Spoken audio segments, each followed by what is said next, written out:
We're going to talk about the operational amplifier, or op-amp for short, and this is the workhorse of all analog electronics.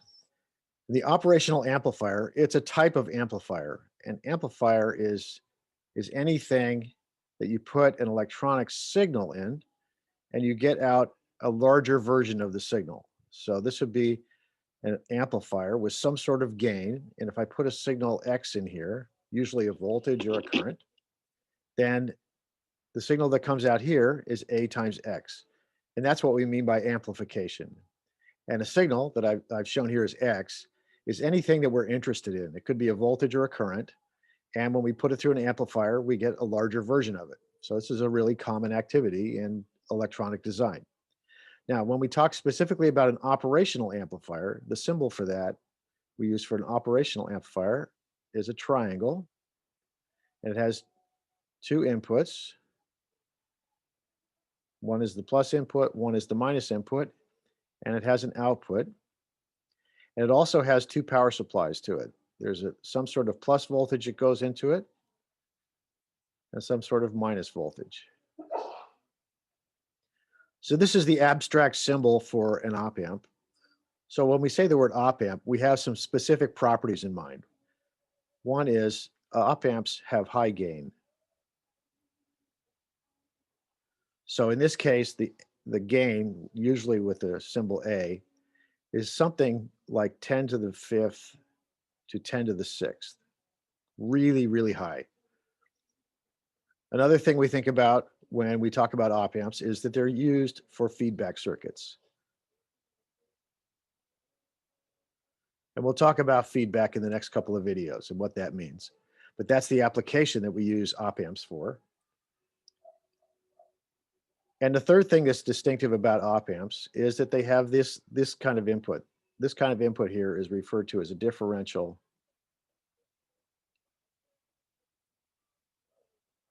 input. So an op-amp usually has differential inputs, and that's as opposed to something we call a single-ended input, which would be just one wire. And what a differential input means, it says we can label the voltages here. We'll call this V out, we'll call this V plus, and we'll call this input V minus. And differential input means that V out equals the gain times V plus minus V minus. So the output signal here is proportional to the difference in the voltage between these two signals here. So I want to make a plot of this equation right here, just so we get a good idea of what it looks like. And the axes here are V in and V out, where V in specifically equals V plus minus V minus. V plus minus V minus, that's the input signal to the op-amp, and we're going to apply the gain factor to it to get V out. So that'll look like this, something like this. It's going to be a very steep line, and the slope of that line, the slope of this line is A. So the slope is going to be 10 to the 5th or 10 to the 6th, something like that, very, very vertical. Now, one of the properties of this is that V out cannot go above or below its power supply voltages. So on this plot here, that's called saturation. If V out gets up to V plus, we say it saturates and looks like this. It goes flat basically here and here, where this voltage value here is minus the power supply, and this voltage right here is the positive power supply. But over this range here, over this range in here, between those 2 points, it's quite linear. It goes through 0. And this is where we use it most of the time. So now I want to talk a little bit more detail about what this symbol means here and what's inside it and how it's actually connected up in a circuit.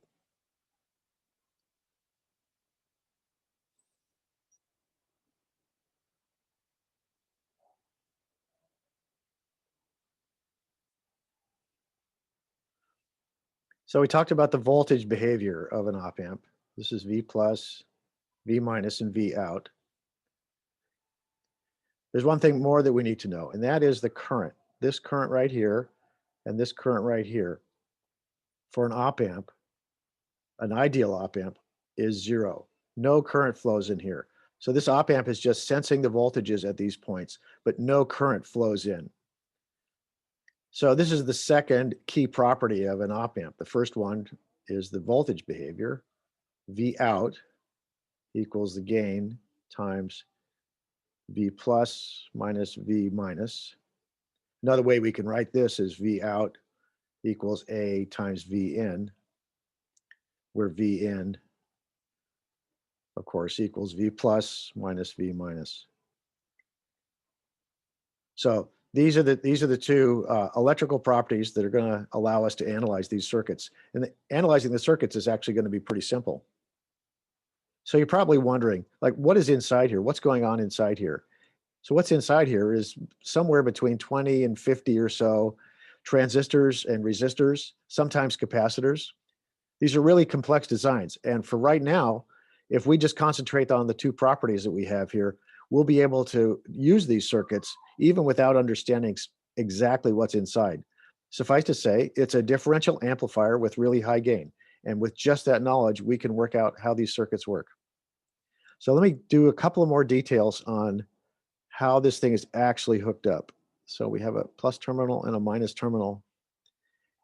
There's more terminals on this. There's a power supply like this that's plus big V, and there has to be a minus supply, typically a minus supply minus V.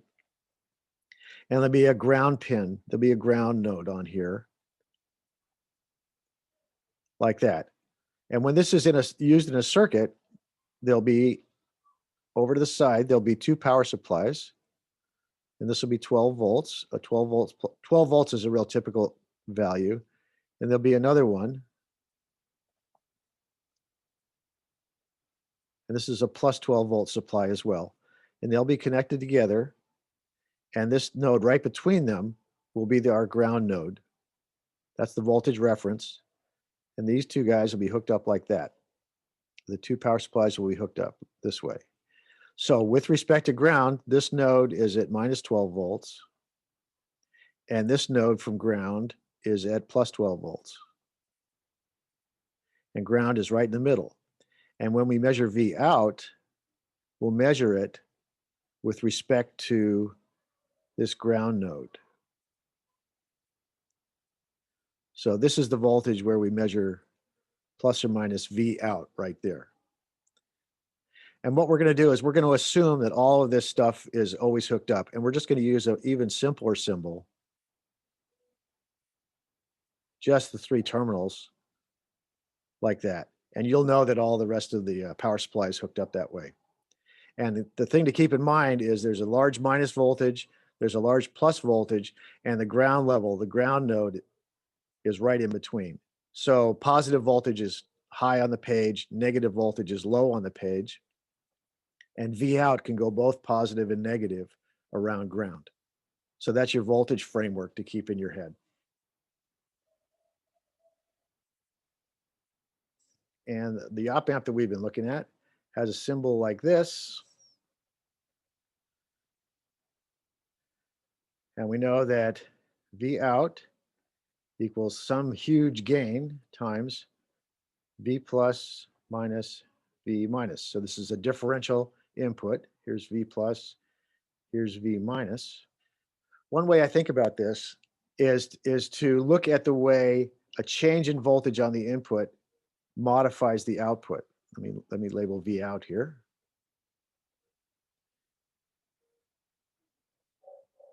So if there's a change on the input, say V plus goes this way, because it's a plus sign, that means that V out goes this way. Now, if I change it over to V minus is on the negative input. If V minus goes up, then V out goes down. So that's the inverting, it's called the inverting input, and this is called the non-inverting input. So on the non-inverting input, up goes up, And on the inverting input, if you go up on the inverting input, you go in the opposite direction on the output. Let's say that the positive input, the non-inverting input, went down this time. And that means what? That means that V out will go down. And just do the same thing over here. I'm going to run out of colors. Let's do the same thing for the inverting input. If the inverting input goes down, what does the output do? It goes up. It goes in the opposite direction. That's a way to think about this symbol when you see it on a schematic page, is how do these signals translate through the device? Positive non-inverting signals go in the same direction. Inverting signals go in the opposite directions. Okay, and here's one final trick I want to share with you, something to be aware of. You're going to see a symbol like this on a page. The same op-amp. It's the same op-amp, but it's written on the page with the negative, with the inverting symbol on the top and the non-inverting symbol on the bottom. So as you look at a schematic that has an op-amp in it, one of the first things you want to do is just glance and see what order these symbols are in. Or does it look like that, or does it look like that? And keep that in mind as you're reading the circuit and trying to understand what it does. Okay, let's move on and build something with our op-amp.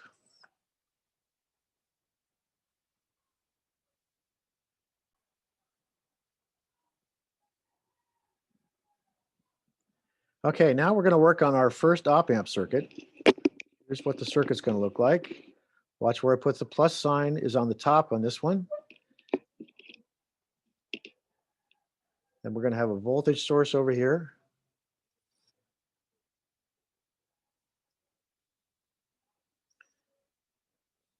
This will be plus or minus V in. That's our input signal. And over on the output, we'll have V out. And it's hooked up this way.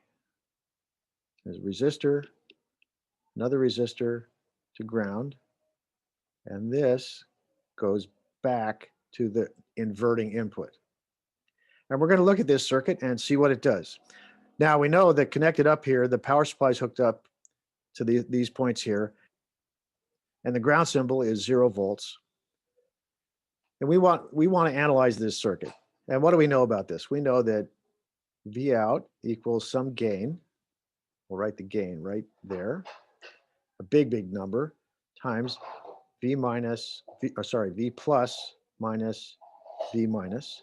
Now let's label that. V plus is this point right here, and V minus is this point right here. And we also know that the currents, let's call them I plus and I minus, equals 0. And that's the currents going in here. This is I minus here, and that's I plus. And we know those are both 0.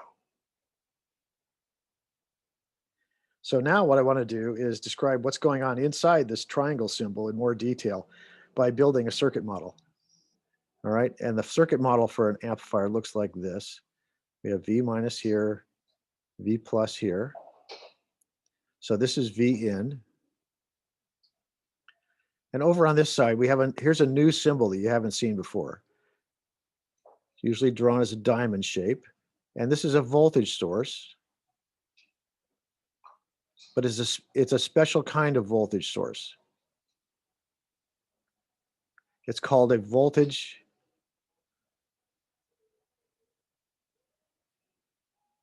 dependent voltage source.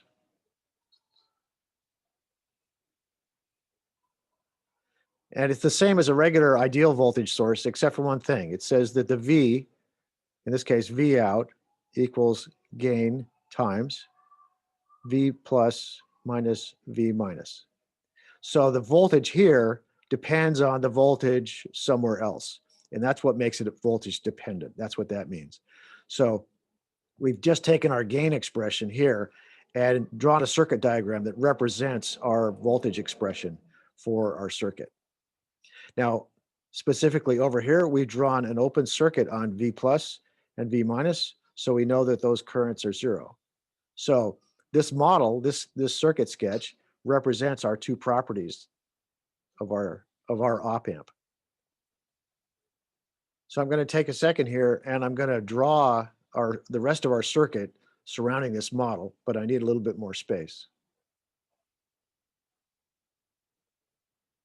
So let's put in the rest of our circuit here. We had our voltage source connected to V plus, and that's V in. And over here we had V out. Let's check. V out was connected to two resistors.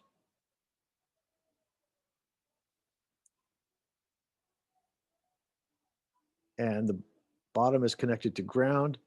And this was connected there. So what our goal is right now, we want to find V out as a function of V in. That's what we're shooting for. So let's see if we can do that. Let's give our resistors some names. Let's call this R1 and R2, our favorite names always. And now everything is labeled. Oh, and we can label this point here, and this point we can call V minus, V minus. So that's our two unknowns. Our unknowns are V naught, V out, and V minus. So let's see if we can find them. So what I'm going to do is just start writing some expressions for things that I know are true. For example, I know that V out equals A times V plus minus V minus. All right, that's what this op-amp is telling us is true. Now, what else do I know? Let's look at this resistor chain here. This resistor chain actually looks a lot like a voltage divider. And it's actually a very good voltage divider. Remember we said this current here? What is this current here? It's 0. I can use the voltage divider expression that I know. In that case, I know that V minus, this is the voltage divider equation, equals V out times what? Times the bottom resistor. Remember this?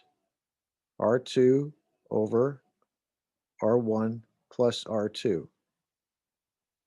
So the voltage divider expression says that when you have a stack of resistors like this, with a voltage on the top and ground on the bottom, this is the expression for the voltage at the midpoint. Okay, so what I'm going to do next is I'm going to take this expression and stuff it right in there. Let's do that. See if we get enough room. Okay, let's go over here. Now I can say that V out equals A times V plus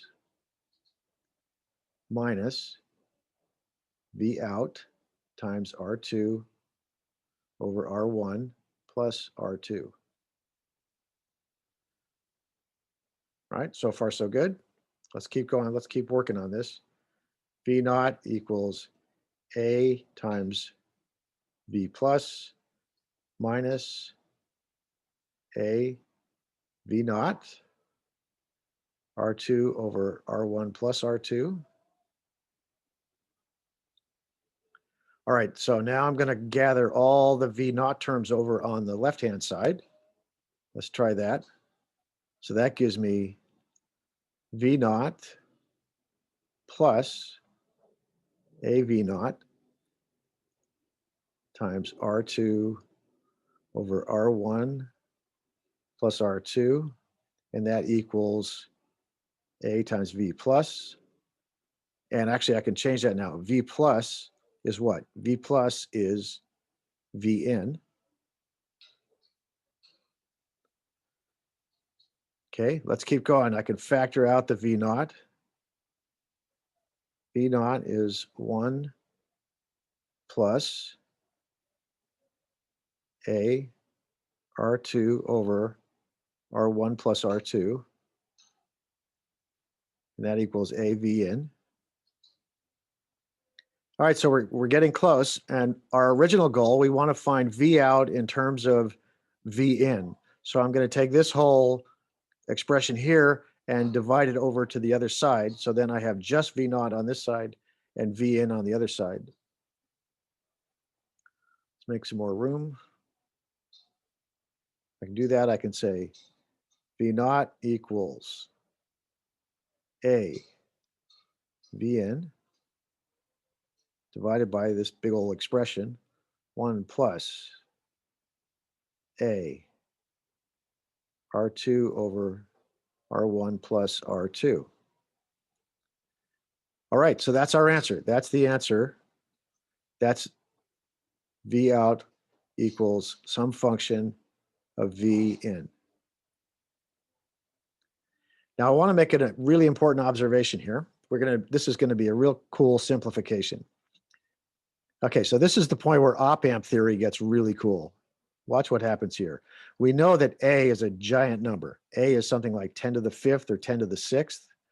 And it's whatever we have here. If our resistors are sort of normal size resistors, we know that a giant number times a normal number is still going to be a very big number compared to 1. So this 1 is almost insignificant in this expression down here.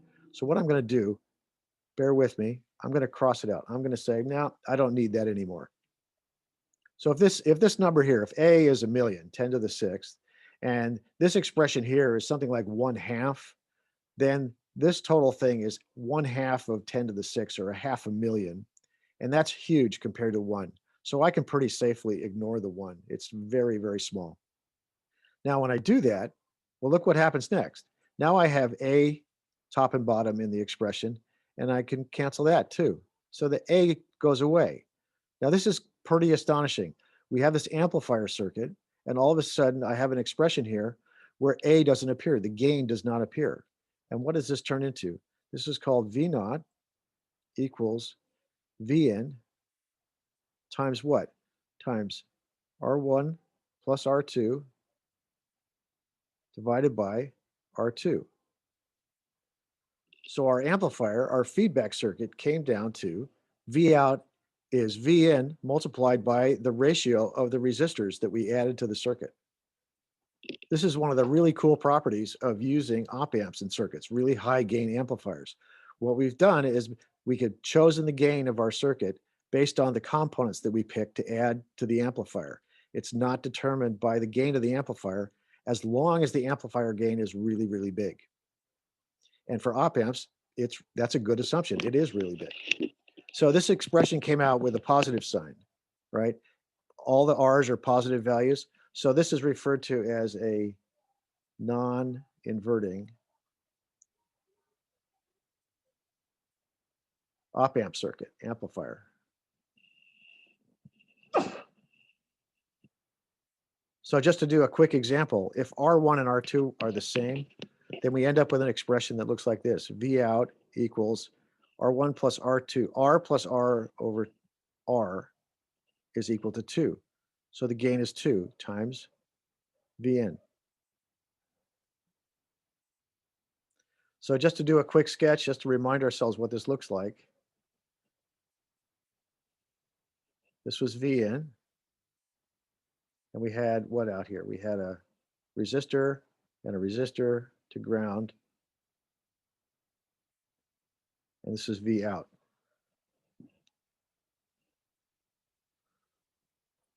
So this is the configuration of a non-inverting amplifier built with an op-amp, the two resistors in this voltage divider string connected to the negative input.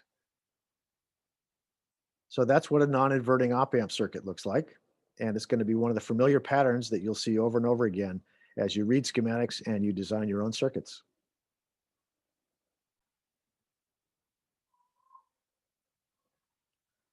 Now I come to another configuration for an op-amp, and it's partially drawn here. And I'm going to talk about this as I draw the rest of this circuit in. So this is going to be made from a resistor configuration that looks like this. I have a resistor on the top, and this will be V out, as we did before. And now we have a connection like this, and the connection here to ground. This terminal is the minus terminal, and this terminal is the positive terminal. Now this is upside down from what we've done so far, but now pay particular attention here. This one has the minus on top. So now we have R1 and R2, and this is Vn. And in particular, what we want to do is find an expression for V out as a function of Vn. All right. And in this video, I'm going to do it the hard way. And what the hard way means is we're going to do all the algebra to do this. And then in the next video, I'm going to show you the easy way. The easy way is really fun to learn, and it really helps to see it the hard way one time, just so you appreciate the easy way. The other thing we get to do in this video is we'll do the algebra and we'll see how this gain, we take advantage of this gain to make some assumptions. Okay, so let's go after this. Let's develop an expression for V out in terms of V in. First, let's write some things we know about V out, okay?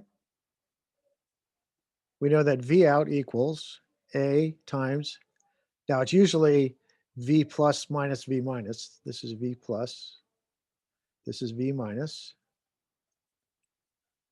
Usually the expression here is V plus minus V minus, and since V plus is 0, we're just going to put in minus V minus.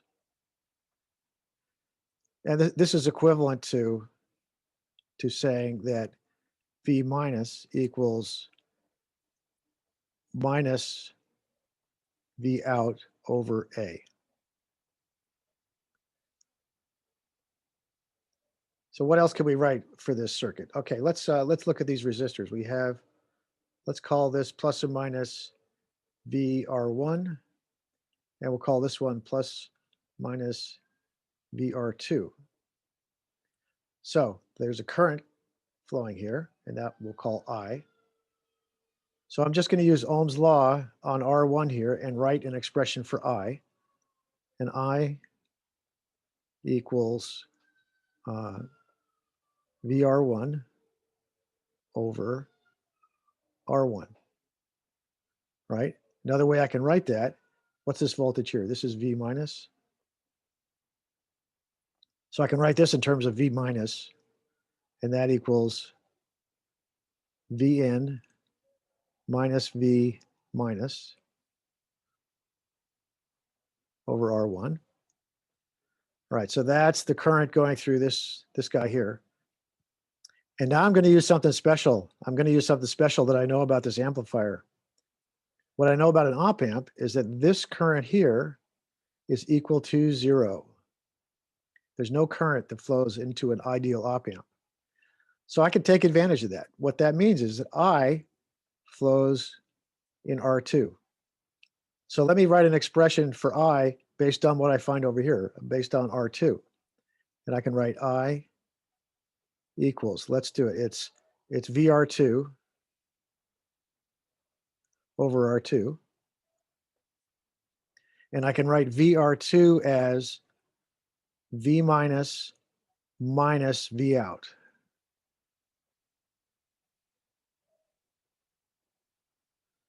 Over R2. All right, so I took advantage of the 0 current flowing in here to write an expression for current going all the way through. All right, so now we're going to set these two equal to each other. Now we're going to make these two equal to each other. Let me go over here and do that. Vn minus V minus over R1. That equals this term here, which is V minus minus V naught, V out rather, over R2. So what I'm going for here is I have, how many variables do we have here? We have V out, we have V in, and we have V minus. And what I want is just V out and V in. So I'm going to try to eliminate V minus.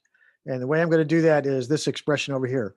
We're going to take advantage of this statement right here to replace V minus with V out minus V out over A. So I'll do that right here.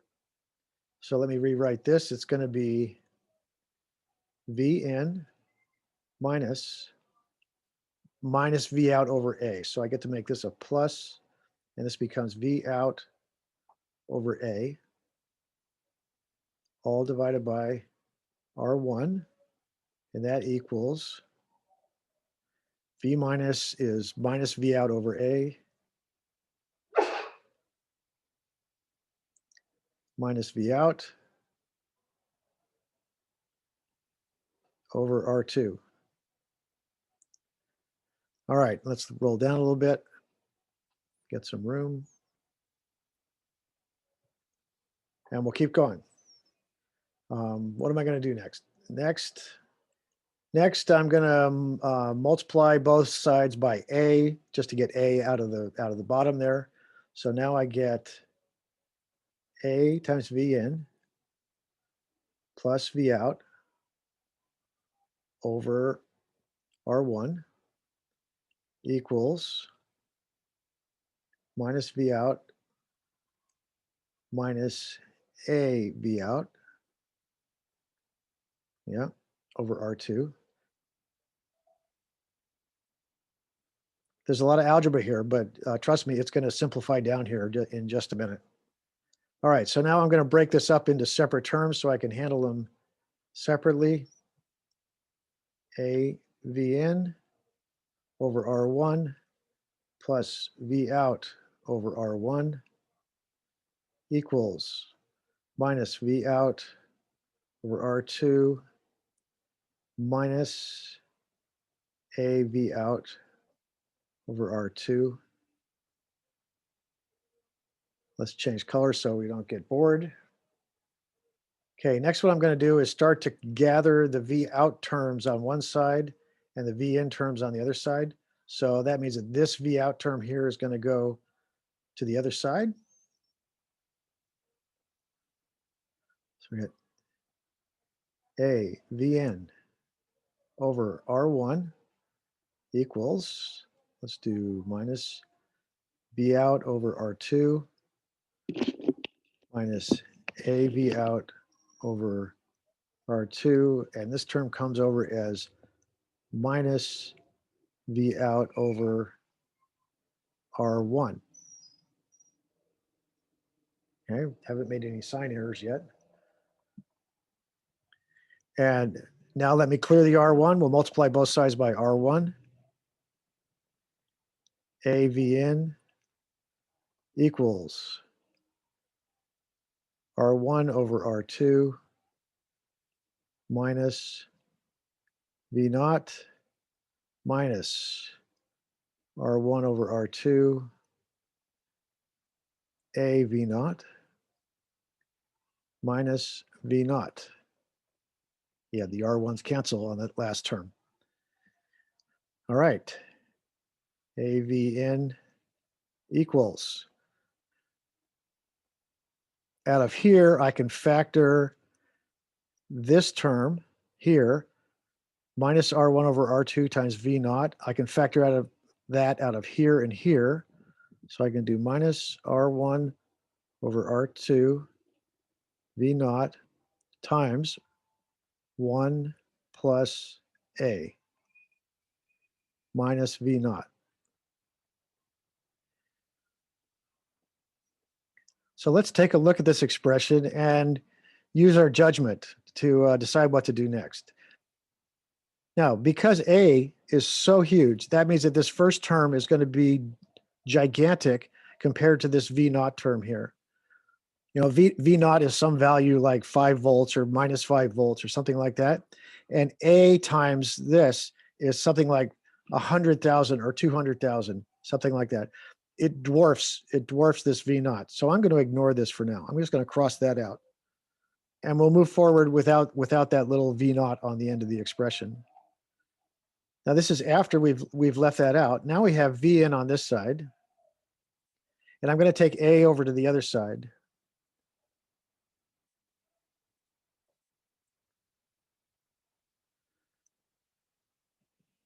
One plus A over A. And this is a point where we get to use our judgment again. Again, A is a huge number, you know, like 1,000,000. And so A plus 1 is 1,000,001. that fraction is really, really close to 1. So I'm going to ignore it. I'm going to just say it's 1. So we'll send this one to 1. And let me roll up a little bit more just to have a little bit more room.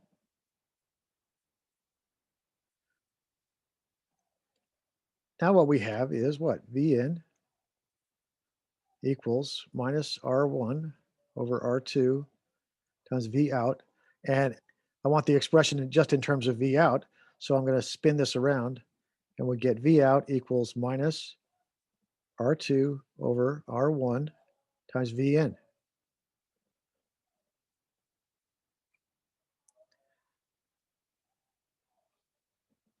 So this is what our op-amp is doing for us. It basically says V out is the ratio of two resistors times V in.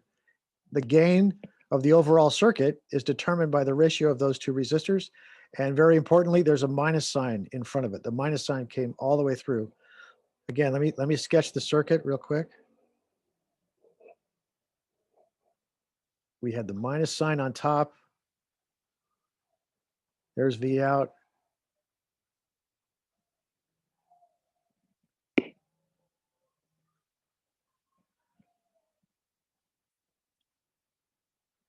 And there was R1 and R2. And the positive input, the non-inverting input, was connected to ground. Okay? So this pattern with the resistor going over the top to the minus, this is called a inverting op-amp.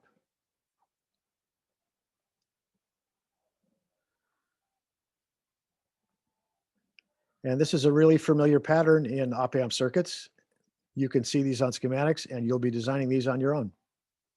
So this was quite a bit of algebra it took to get down to this point. And in the next video,